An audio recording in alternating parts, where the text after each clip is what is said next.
She called me the most hideous guy she's ever dated on TikTok in front of 170,000 strangers, then acted shocked when I disappeared the next morning. Her name's Madison. We were together almost 3 years. I met her when I was 23. I was fixing a jammed garbage disposal at my friend Caleb's party, and she was the girl who walked in with a tray of store-bought brownies and told me I looked handy. We followed each other on Instagram that night, and the rest just happened. The years with her weren't bad. We had routines. Tacos every Tuesday.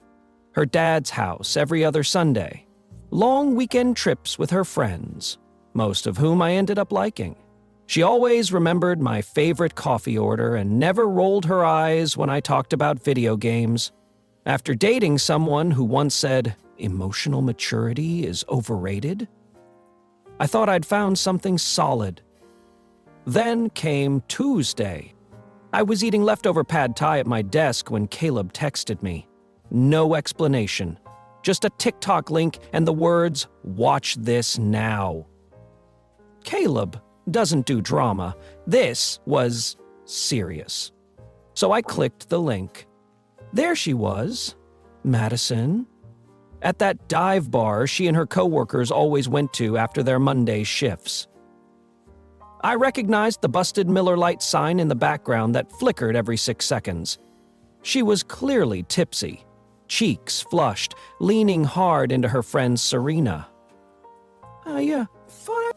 Someone off camera asked, "So, how would you rate your boyfriend?" Madison laughed, this low, sharp laugh I didn't recognize. "Logan," she said. "Honestly, probably the most hideous guy I've ever dated. Like a 3. Maybe a 4 when he wears that one shirt I like." Laughter exploded around her. Someone shouted, "Damn!" But she wasn't finished. "But he cooks. And he's chill. Doesn't care when I go out with the girls. So I keep him around. Low maintenance. Like a house plant you forget to water." Then someone asked, "You think he'll see this?" She smirked. "He doesn't even have TikTok. Besides, I'm thinking about upgrading anyway. Too much baggage." Timestamp, 11:43 p.m. Monday night. While I was at my place, texting her goodnight. While I was packing her lunch for the next day. While I was making plans to move in together this summer. I watched the video 3 times, not because I couldn't believe it, but because I couldn't feel anything at all. It was like something inside me just shut off. 3 years. 3 years of building a life together. And this is what she really thought of me? After work, I didn't go home. I drove to Caleb's, walked in without knocking, and said, "I need to crash here for a bit." He didn't ask questions, just nodded and pointed to the guest room. That night, I packed a duffel bag. Toothbrush, deodorant, phone charger, hoodie. The kind of essentials you grab when you know you're not going back. And I made a decision. No big scene, no teary phone call, no final text she could screenshot and laugh about with her friends. I wasn't going to give her a breakup story. I was going to disappear. Quietly, completely. Let her wonder where I went. Let her sit with what she said. Because now, so does everyone else. 170,000 people saw her truth. And I'm not going to say a damn word. The thing about vanishing is that people don't know how to handle silence. And Madison? She panicked. By the time the sun rose Tuesday morning, I had 14 missed calls, 5 texts that ranged from, "Hey babe, everything okay?" to, "Are you seriously ghosting me right now?" And not a single mention of the video. No apology, no explanation, just confusion, like she was the one blindsided. I didn't answer. I needed space. Space to figure out if I was actually grieving her, or just grieving the version of her I thought I knew. I spent the next 3 days off the grid. Caleb kept his guest room stocked like a low-budget hotel. Mismatched towels, a lava lamp from college, and a mini fridge that only had Gatorade and leftover Chinese takeout. But it was quiet. No TikTok notifications, no couples group chat. Just me, the ceiling fan, and my own thoughts. Which, by the way, are terrifying company at 3 a.m. By Thursday, the TikTok was everywhere. Mutual friends were texting me. Screenshots flooded my phone from people I hadn't talked to in months. Dude, I'm so sorry. Is if this is wrong with her? Is this real? Yeah, it was real. Too real.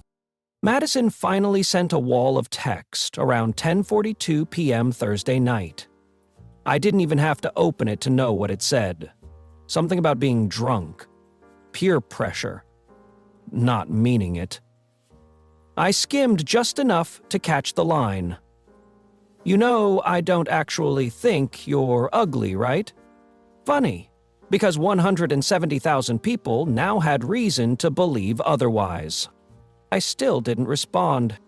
Instead, I started noticing all the little things I'd ignored for 3 years, like how she always took up more space in the relationship.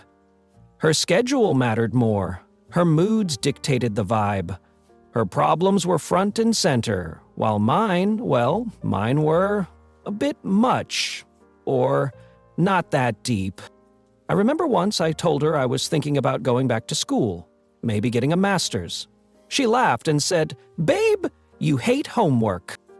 It was a joke, but it stuck, like all her little jokes did. Friday morning, I drove back to my apartment to grab a few more things. I figured she'd be at work, but I was wrong. She was sitting on the steps of my building. Eyes red, hair a mess, still wearing my sweatshirt. The gray one with the tiny bleach stain she always said looked vintage. When she saw me, she stood up too fast and almost stumbled. "Logan," she said, like it was a question. I didn't stop walking. "I messed up," she blurted. "Hey, can we just talk?" I opened the front door without saying a word. She followed me to the elevator, trying to explain. Something about being drunk. Her coworkers pressuring her, not realizing she was being recorded. Same song, different verse. When we reached my floor, I turned to her. "You didn't just mess up, Madison. You exposed how you really see me." Her face crumpled. But I wasn't done. I was never low maintenance. I was loyal. I was invested. I was building a life with someone who thought I was disposable. A placeholder until something shinier came along. She reached for my hand. I pulled back. There's nothing left to talk about. Then I walked into my apartment and locked the door behind me. She sat outside for 47 minutes. I know, because I watched the security feed on mute. And for the first time since watching that video, I didn't feel hurt. I didn't feel numb. I felt free. The apology video dropped Saturday night at 8:01 p.m., right in the middle of prime engagement time. Of course it did.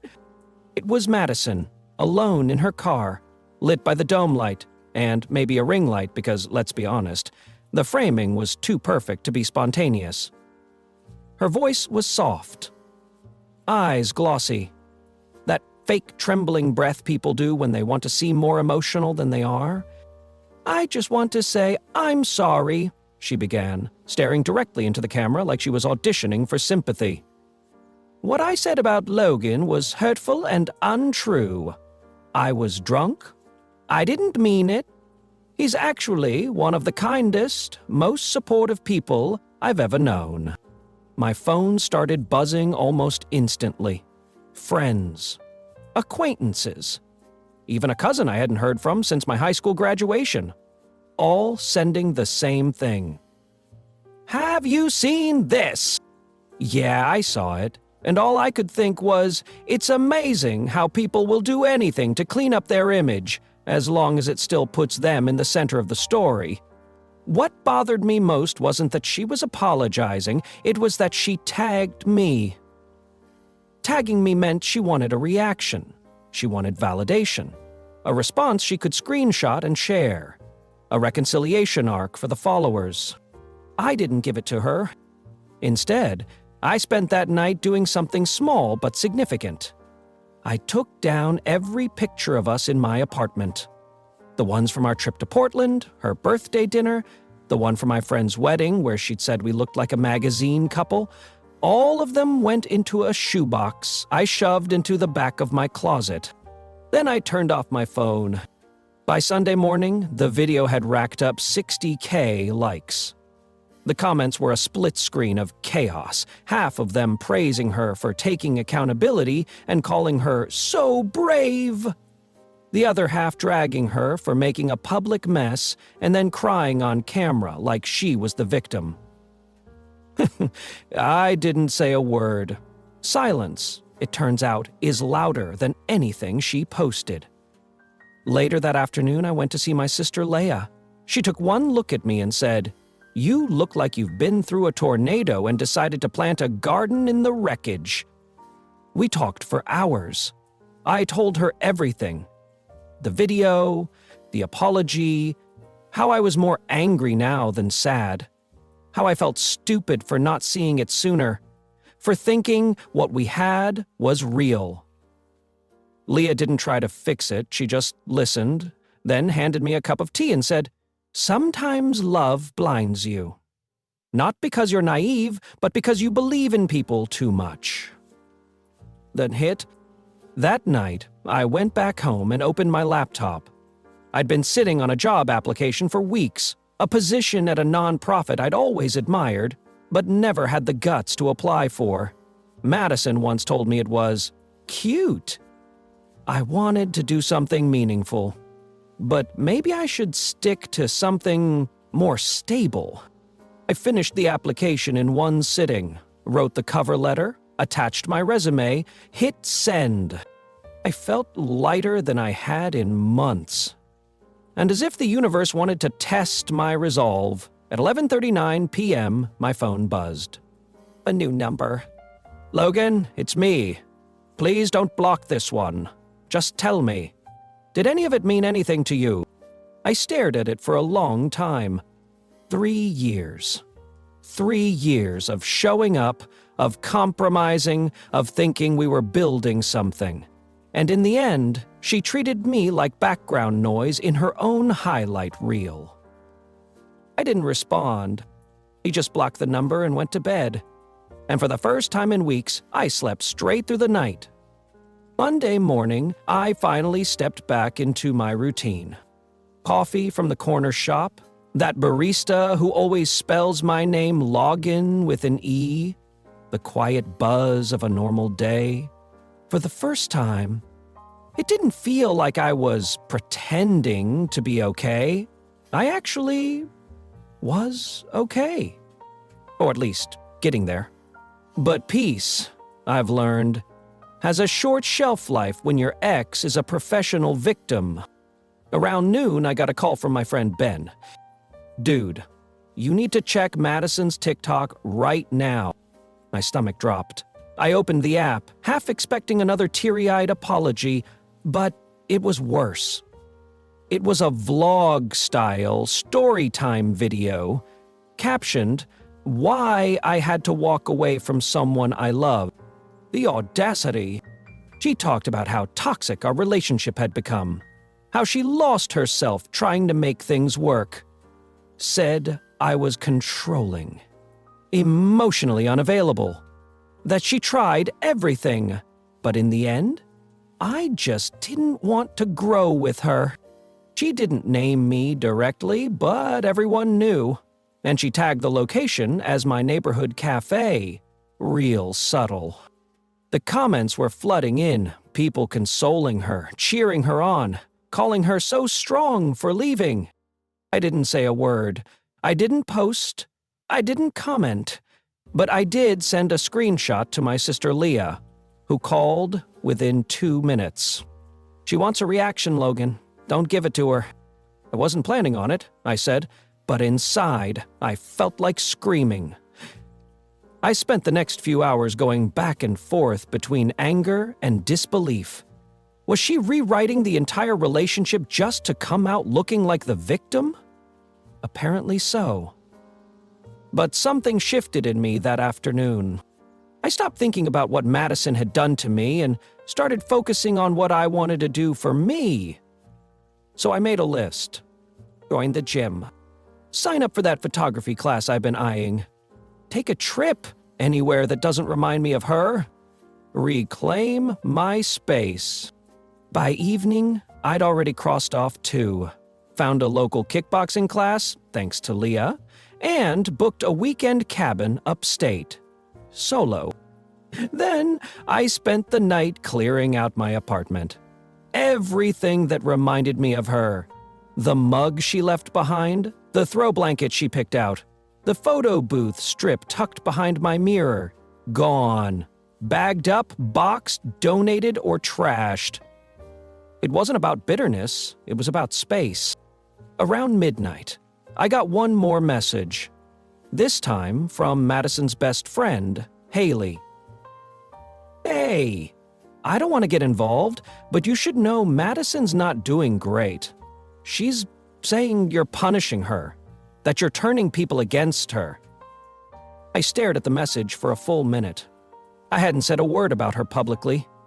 Not a post, not a comment. I'd turned down every opportunity to clap back, to expose the truth. And still, somehow, I was the villain in her story. So I replied with just one sentence. Respecting my own boundaries isn't punishment. Then I blocked her, too. I ended the night with a hot shower, clean sheets, and a quiet apartment that finally felt like mine. Again. And for the first time since everything fell apart, I felt proud of myself. Not for surviving it, but for choosing not to let her destroy the parts of me that still believed in love. As I do, just not with her. A week later, I was standing in the cereal aisle at Trader Joe's, trying to decide between granola or something that tasted less like cardboard, when I heard someone say my name. Not Logan, but hey, aren't you Logan? I turned around. She looked about my age, ponytail, hoodie, and that awkward energy of someone trying to figure out if they should keep talking. Sorry, she said, already starting to backpedal. That was weird, I saw the videos. Of course she had. I nodded, gave her a polite smile. No worries. She hesitated, then blurted, For what it's worth, I think you handled it with a lot of grace.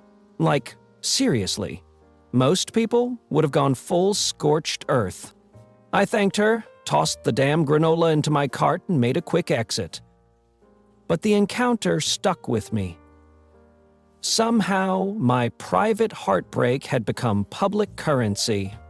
That night, I sat on my couch and scrolled through TikTok again. Not Madison's profile, I'd muted her ages ago, but I couldn't help checking what people were saying in the comments of that storytime post she made. Surprisingly, the tide had turned. There were people starting to question her narrative. Comments like, Funny how this whole story centers her pain, and didn't she call him hideous first? Had started getting traction. A few even mentioned the double standard, how if the roles were reversed, no one would be applauding. I didn't feel vindicated, not exactly, but I felt seen. The next day, I got an email. Subject line, Congratulations! Welcome to the Impact Initiative! It was from the nonprofit I'd applied to 3 weeks earlier. I'd gotten the job. I sat there, staring at the screen, blinking, like it wasn't real. Madison once said I'd never make money doing charity work. said it with a laugh, like she meant no harm. But that job offer felt like the universe finally saying she was wrong. I called Leah first. She screamed so loud I had to pull the phone away from my ear. Then I called my mom, who cried happy tears, and immediately asked if she could tell the neighbors. The rest of the week was a blur. Paperwork, planning, preparing. I signed the offer on a Friday afternoon, and then, without overthinking it, I posted my own update. Just a photo of me standing outside the nonprofit's office. No caption, just the location tagged and a quiet smile on my face. Within an hour, the comments poured in. Proud of you. You deserve this. Level up. Even Xavier, yeah, that Xavier commented. This is what healing looks like. I never replied, but I didn't delete it either. At night, I went for a walk. Just around my neighborhood. Same streets I'd walked 100 times before, but everything felt different. Lighter, clearer, like the weight had finally shifted. When I got home, there was one last message waiting for me, this time from a number I didn't recognize. Logan, I heard about the new job. I'm happy for you. For real. I hope we can talk someday. I didn't need to check the area code to know it was Madison. I stared at the screen for a moment. Then I locked my phone, walked to the balcony, and watched the sunset in silence. Some chapters don't need closure. They just need an ending.